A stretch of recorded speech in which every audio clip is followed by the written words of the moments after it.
Hi friends, welcome to my channel Telugu వంటకాలు జయ. మీ జయ ఈరోజు మీ ముందుకి ఎంతో ఎమ్మి టేస్టీగా ఉన్న సరికొత్త రెసిపీతో అయితే వచ్చేసిందండి. చూస్తుంటే నోరు ఊరిపోతుంది కదా, మరి ఏంటో అనుకుంటున్నారండి. ఈ రెసిపీ చూసారు కదండి, నెత్తళ్ళు మామిడికాయతో చేసిన గ్రేవీ కర్రీ అండి.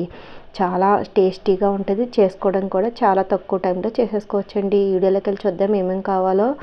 ముందుగా అయితే చూడండి, నెత్తళ్ళు ఇలా ఉన్నాయి కదా, వీటిని శుభ్రం తలకాయలు అయితే తీసేసి శుభ్రం చేసుకొని అప్పుడు మనకి ఎన్ని కావాలో అన్నీ కూర చేసుకుంటాకి మనం తీసుకుంటే సరిపోద్దండి. చూసారు కదా, అలాగా తలకాయలు తోక దగ్గర తీసేసుకొని వీటిని గోరువెచ్చటి నీటిలో ఒక 5 మినిట్స్ ఉంచి తర్వాత శుభ్రంగా కడుక్కుంటే అందులో ఉన్న ఇసుక కానీ పులుసు కానీ అంతా వచ్చేస్తుందండి. చూసారుగా, అలా ఒలుసుకోవాలి అన్నీను.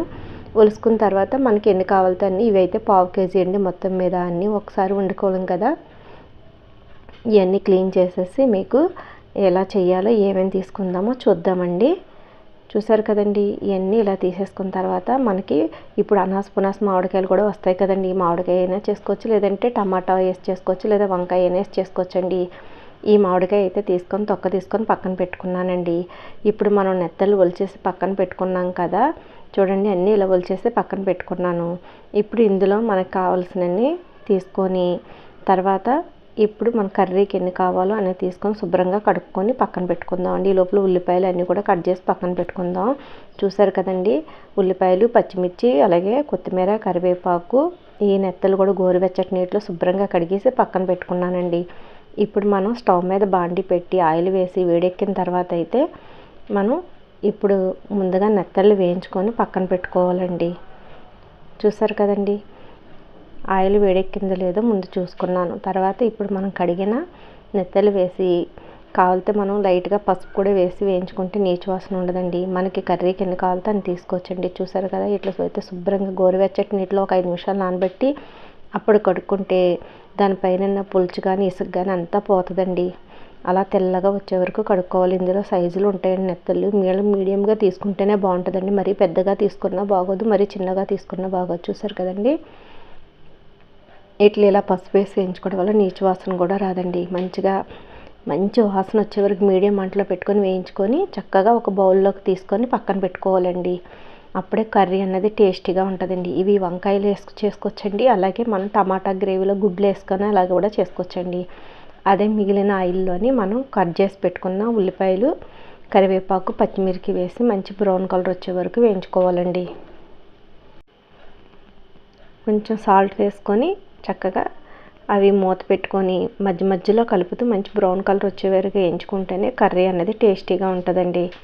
చూసారు కదండి, చాలా తక్కువ ఇంగ్రీడియంట్స్ ఉన్నాయి, చాలా తక్కువగా కూడా మనకి కర్రీ అనేది రెడీ అయిపోద్దండి.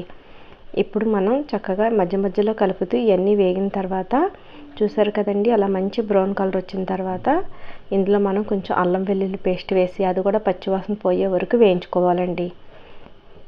అప్పుడు కూర అనేది టేస్ట్ ఉంటుంది, నీచు వాసన రాకుండా ఉంటుందండి.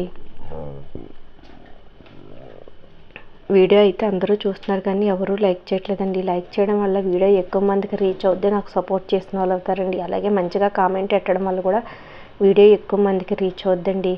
ఆ ఉల్లిపాయలు బాగా మగ్గిపోయిన తర్వాత ఈ మామిడికాయ ముక్కలు కూడా వేసి కొంచెం పచ్చివాసన పోయే వరకు మగ్గబెట్టుకుంటే సరిపోద్దండి. ఎక్కువగా ఏమీ మగ్గనవసరం లేదండి, మనకి వాటర్ వేసుకునేటప్పుడు ఉడికిపోద్ది. చూసారు కదండి, ఇలా ఒకసారి కలుపుకొని ఒక 2 మినిట్స్ అలాగా ఆయిల్లోని అలా కొంచెం మగ్గబెట్టుకుంటే అదే మనం ఏ వంకాయ వేసినప్పుడు అయితే సగం ఉడికిన తర్వాత మామిడికాయ వేసుకోవాలండి. ముందుగానే వేస్తే వంకాయ అనేది ఉడకదండి. అందుకని చెప్పి అవి కొంచెం ఇలా మగ్గిన తర్వాత మనం వేయించి పెట్టుకున్న నెత్తల్లో కూడా వేసేసుకొని మళ్ళీ కొంచెం పసుపు, అలాగే మన టేస్ట్కి తగినంత కారము, గరం మసాలా, ధనియా పౌడర్ ఇవన్నీ వేసుకొని ఒకసారి కలుపుకోవాలండి. బాగా ఈ మసాలా అంతా ఆయిల్లో కలిపి పచ్చివాసన పోయే వరకు మళ్ళీ సాల్ట్ కూడా కొంచెం వేసుకొని ఒకసారి బాగా కలిపేసుకున్న తర్వాత మనకి కర్రీకి సరిపడినంత వాటర్ అయితే వేసుకొని ఫస్ట్ హై ఫ్లేమ్లో పెట్టి తర్వాత కొంచెం మనకి హై ఫ్లేమ్లోనే ఉడక రాగానే తర్వాత మీడియం మంటలో పెట్టుకొని గ్రేవీ అంతా దగ్గర అయ్యే వరకు ఉడికించుకోవాలండి. మరి ఎక్కువగా వేసుకోకుండా మనకి నెత్తళ్ళు ఉడకడానికి సరిపోయినంత వాటర్ వేసుకుంటే సరిపోద్దండి. ఫస్ట్ హై ఫ్లేమ్లో పెట్టుకొని వాటర్ మరగడం వచ్చిన తర్వాత మీడియం మంటలో పెట్టుకొని గ్రేవీ అంతా దగ్గరగా అయ్యే వరకు ఉడికించుకుంటే మనకి మామిడికాయ నెత్తల కర్రీ అనేది రెడీ అయిపోద్దండి. చూస్తుంటే నోరు ఊరిపోతుంది కదండి. మరి వేడి వేడి అన్నంలో వేసుకుని తింటే టేస్ట్ సూపర్గా ఉంటుందండి. సండే టైం మనకి ఏ కూర వండుకుంటా టైం లేనప్పుడు కూడా ఇలాంటి కర్రీ చేసేసుకున్న త్వరగా అయిపోద్ది, టేస్టీ ఉంటుందండి. ఈ కర్రీతో పాటు మనకి చక్కగా పల్చటి చింతపండు చారు పెట్టుకుని ఇంకా టేస్ట్ ఉంటుందండి. ఆ చారు పెట్టుకుని ఈ కర్రీ వేసుకొని చక్కగా తింటే మంచి టేస్టీగా ఉంటుంది, బాగుంటుందండి. చాలామందికి అలా కాంబినేషన్లో అయితే తింటారండి. చూసారుగా ఫ్రెండ్స్, మన కర్రీ అన్నది చాలా దగ్గరగా అయిపోయి ఆయిల్ తేలుతుంది కదండి. చూసారుగా అలా దగ్గర అవుతున్నప్పుడు మళ్ళీ ఒకసారి కొత్తిమీర అది వేసుకొని ఉప్పు కారం సరిపోతుందో లేదో చూసుకొని అప్పుడు ఒకసారి సారిపోతే వేసుకుంటే కారము అన్నీను సరిపోద్దండి. తర్వాత దగ్గర అయిపోయిన తర్వాత స్టవ్ ఆఫ్ చేసి వెంటనే తీసుకోకుండా కొంచెం ఒక 5 మినిట్స్ అయిన తర్వాత సర్వింగ్ బౌల్లో తీసుకొని సర్వ్ చేసుకుంటే మన మామిడికాయ నెత్తల కర్రీ అనేది రెడీ అయిపోయినట్టు. వేడి వేడి అన్నంలో వేసుకొని తింటే మళ్ళీ ఇంకా తినాలనిపిస్తుంది. కర్రీ అంతా ఖాళీ అయిపోద్ది మనకి. చూసారు కదండి, లాస్ట్న కొత్తిమీర అదే వేసాను. ఇంక మూత పెట్టి 2 మినిట్స్ ఉంచి స్టవ్ ఆఫ్ చేసేస్తానండి. అంతేనండి. చూసారుగా దగ్గరగా అయిపోయింది కర్రీ అన్నది. మనకి గ్రేవీ ఎలా కావాలో చిక్కగా అన్నది, మనకు కొంచెం జారుగా కావాలన్నది మనం టేస్ట్ని బట్టి గ్రేవీ ఉంచుకుంటే సరిపోద్దండి. అంతేనండి, చాలా బాగుంటుంది ఇది.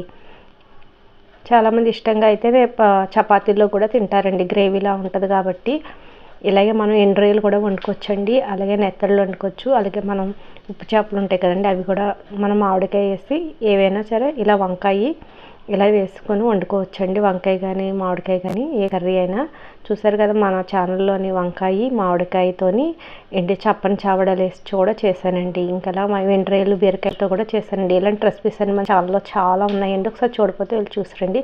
ఇంతేనండి, మన కర్రీ సర్వింగ్ బౌల్లో తీసుకొని సర్వ్ చేసేసుకుంటున్నాం. మన వంకాయ మామిడికాయ నెత్తల కర్రీ అయితే రెడీ అయిపోయింది. Thank you for watching friends.